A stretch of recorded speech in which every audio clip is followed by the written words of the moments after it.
Hi, my name's Ron, Ron Wilson, and I was listening to Josh's presentation on listening just now, just before we meet at 7 o'clock tonight, our time, and there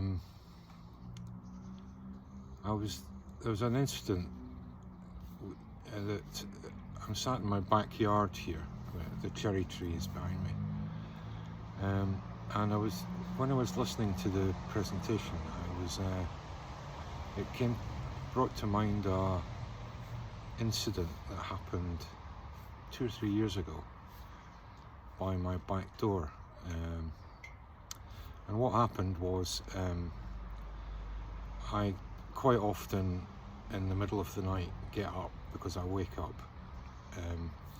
and this particular night I woke up and went through to the kitchen and went out to the back door, and this time I saw a mouse, and the mouse was on its hind legs tugging at something in the door jamb of the back door, and I couldn't really see what it was. And I saw the mouse, and the mouse saw me, and it was obviously struggling.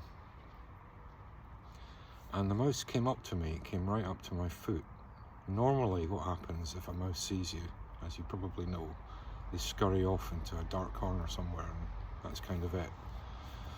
But this time the mouse came right up to my foot as I was standing there, and looked up at me, and I looked down at it. And perhaps because it was 3 in the morning, I got a message from it. It's very clear. The mouse was asking for help, and when he understood that I got that message, or she understood, he went back to the back door and to the door jamb and stood up on his hind legs again, and then came scurrying back towards me and looked up, and I thought, oh, okay. Now it was dark, so I found a torch, and I found a torch first off so I could see what was going on, and I went to the back door where the mouse had been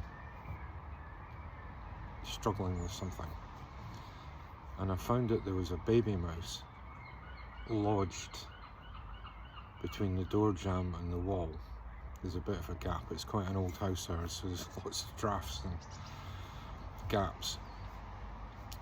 Anyway, a baby mouse was lodged in there, and the mouse had been trying to tug the baby mouse's tail to get it out, but it wasn't working.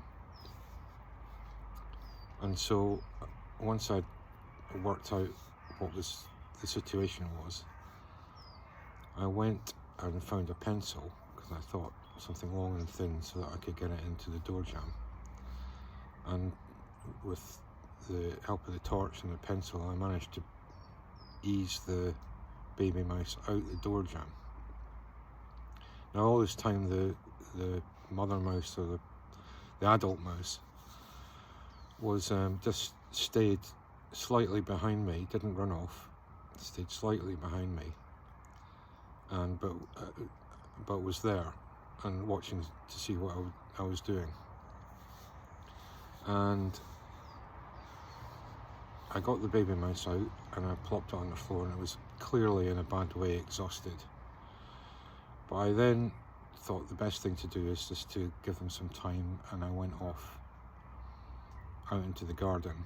Even at 3 in the morning, I like to look at the stars, if there are any.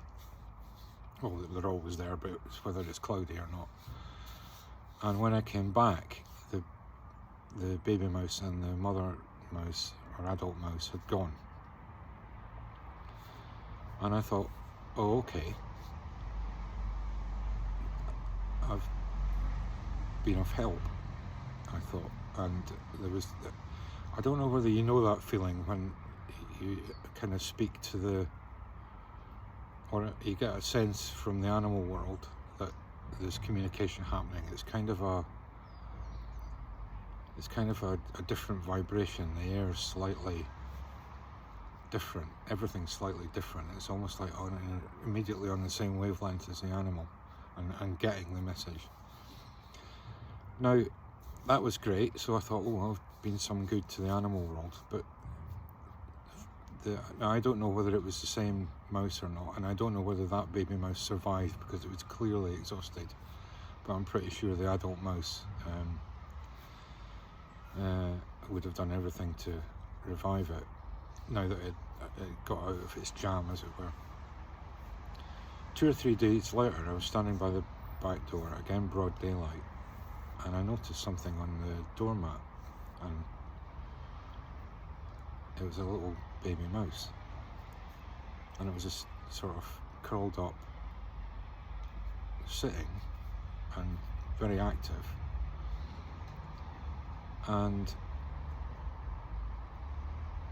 But I noticed it, and again, normally they kind of run off.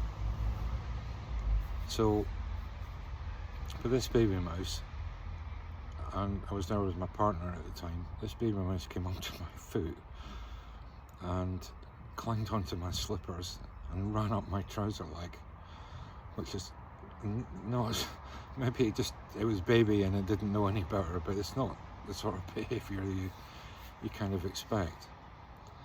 And I thought, and I wondered, it being so close to the previous incident, whether it was the same mouse. Now I don't know whether it was or not, but however, it felt like a real gift of trust, if you like.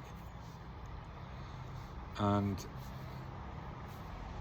I then, obviously didn't want it on my pyjamas, so I sort of put it back on the ground, and it scurried off into the garden, and I've never seen it again. However, I wanted to share this, partly because it was this sense of understanding that myself and the mouse had at 3 o'clock in the morning. Probably wouldn't have worked 3 o'clock in the afternoon, but 3 o'clock in the morning, and that sense of the air being different, just things being different, and there being a real communication.